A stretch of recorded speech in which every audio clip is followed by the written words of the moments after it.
हम लोगों ने केमिस्ट्री पीरियड 9 चैप्टर 2 स्टार्ट किया हुआ था बोर एटॉमिक मॉडल। हम लोगों ने बोर एटॉमिक मॉडल में सबसे पहले हम लोग इसकी डेफिनेशन देखते हैं। इन 1913 Niels Bohr proposed a model for the hydrogen atom which is called bore atomic model. क्या है, बोर एक साइंटिस्ट था, उसने एक एटॉमिक मॉडल बनाया। उसने अपने नाम से ही अपने मॉडल का नाम रखा है बोर एटॉमिक मॉडल। वो क्या है, 1930 में नील बोर मॉडल ने एक ऐसा एटम बनाया जिसमें एक एटॉमिक मॉडल बनाया, जिसमें हाइड्रोजन ऐड किया और उसको कहा, उसका नाम रख दिया bore atomic model. According to this model, the electron can revolve around the nucleus of atom in specific path called orbit or shell। कह रहे हैं कि ऐसा एक मॉडल बनाया कि जिसके अंदर उसने ऑर्बिट और शेल, जैसे ये देखें आपके, ये देखो नजर आ रहा है ऑर्बिट और ये शेल। क्या है ये देखें, ये कितने शेल और कितने ऑर्बिट आए। जितने हम लोगों ने ये सर्कल बनाएंगे ना, उसको इतने हम ऑर्बिट कहेंगे और ऑर्बिट को दूसरा नाम हम क्या कहते हैं, शेल कह रहे हैं। तो ये शेल और ये ऑर्बिट है। इसमें हम ऐसा एटम बनाया जिसमें ऑर्बिट और शेल डाले और जो क्या किया, दरमियान में न्यूक्लियस डाला और दरमियान में न्यूक्लियस डाल के साइड शेल को इर्द गिर्द उसमें अराउंड करवाया। फिर हम लोगों ने देखा कि when the electron revolving in one of this orbit, क्या किया कि इलेक्ट्रॉन को ऑर्बिट से रिवॉल्व करा, मीन उसको गोल दायरे पे शेल्स हम जितने भी एटम डाले हैं, हाइड्रोजन है जैसे पहले शेल में एक है, हाइलियम है, 2 है, ऐसे हम लोग एटम के रिवॉल्व करवाते रहे हैं। When the electron is present in the orbit close to the nucleus, it is energy minimum and it is called ground state of the atom। क्या है, जो मिनिमम एनर्जी के ऑर्बिट होते हैं ना, न्यूक्लियस के बहुत करीब होते हैं। जैसे ये देखें, ये न्यूक्लियस है, जितने एटम इसके करीब होंगे ना, जितने इस शेल में होंगे, इतने जैसे ये थर्ड शेल में होंगे, थर्ड शेल में न्यूक्लियस इतना दूर हो जाएगा कि उनके पास मिनिमम एनर्जी नहीं, मैक्सिमम एनर्जी होगी। तो उसको हम ग्राउंड स्टेट नहीं कहेंगे। ग्राउंड स्टेट ये है हमारे पास जो ये सर्कल के दरमियान में है, इसको हम ग्राउंड स्टेट कह रहे हैं।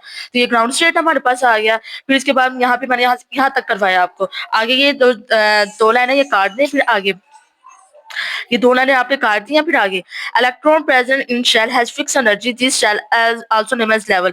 ये वाला भी आप ये पैराग्राफ सारा काट देंगे, ये इतना नहीं है, आप यहाँ से स्टार्ट करें। यहाँ इसकी हेडिंग देनी है सब शेल की। सब शेल में कितने शेल होते हैं, ये सारा आपने यहाँ पे हेडिंग देनी है। इस शेल इज अ फर्दर सब डिवाइडेड इनटू सब शेल और ऑर्बिट। कह रहे हैं कि एक ऑर्बिट के अंदर हम लोग डिवाइड करवाते हैं शेल्स को भी और ऑर्बिट्स को भी। The number of sub shell present in shell is equal to the volume of an for that shell. कह जितने भी नंबर है उसको हम किसको जाहिर कर रहे हैं, एन से जाहिर कर रहे हैं हम लोग। फॉर द फर्स्ट शेल, कह रहे हैं पहले शेल में एक इलेक्ट्रॉन होता है जिसको हम लोग have only one subshell which is called S subshell. हम उसको क्या कह रहे हैं, एस सबशेल। पहले शेल का नाम है एस शेल क्योंकि उसके अंदर एक ही इलेक्ट्रॉन होता है। दूसरे सबशेल को हम कह रहे हैं कि वो एस और पी है क्योंकि इसके अंदर दो इलेक्ट्रॉन होते हैं, S and P. Second shell will therefore have two set of subshell. कह रहे हैं कि सेकंड शेल में दो सबशेल होते हैं। कौन कौन से, एस एंड पी दे रहे हैं। थर्ड शेल में हम कह रहे हैं तीन शेल होते हैं, लेकिन उसका नाम क्या है, एस पी डी। आगे फोर्थ सब शेल की बात करें तो उसके पास है एस पी डी एफ। ये आप लोगों ने अलग अलग डिफाइन करना है। अगर क्वेश्चन आ जाए what is the S sub shell, what is the S and P sub shell, what is the second shell, what is the third shell, what is the fourth shell, ये सारे आप लोगों ने, ये इसमें क्वेश्चन आपको आंसर आ जाएंगे। फिर अगर बात करें इंटरेस्टिंग फॉर्मेशन की, इंटरेस्टिंग फॉर्मेशन में लिखा हुआ है this size of an atom is so small that is impossible to see it with naked eye. कह रहे हैं जो मैंने आपको पहले भी बताया था कि एटम एक हमारे पास ऐसी है, इतना टीनी पार्टिकल्स है जिसको हम माइक्रोस्कोप के जरिए भी नहीं देख सकते, लेकिन कुछ ऐसे होते हैं पार्टिकल जिसको हम माइक्रोस्कोप के जरिए देख सकते हैं। इतना छोटे पार्टिकल्स होते हैं कि इसको देखना मुश्किल होता है। यही ये बता रहे हैं कि जो साइज है इसको इतना स्मॉल है कि इसको हम अपनी आंखों से नहीं देख सकते।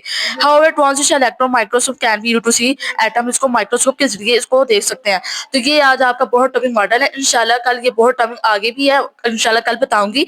ये बोहर टॉपिक आपने आज का लेसन अच्छे से याद कीजिएगा। उम्मीद करती हूँ आपको ये मेरा लेक्चर समझ में आया है। नहीं भी आता है ना तो आप ये ग्रुप में मैसेज कीजिएगा, किसी भी क्वेश्चन की या कुछ भी समझ नहीं आपने मैसेज कीजिए, बताइएगा ताकि मैं आपको आगे बता सकूँ क्या क्वेश्चन है आपका।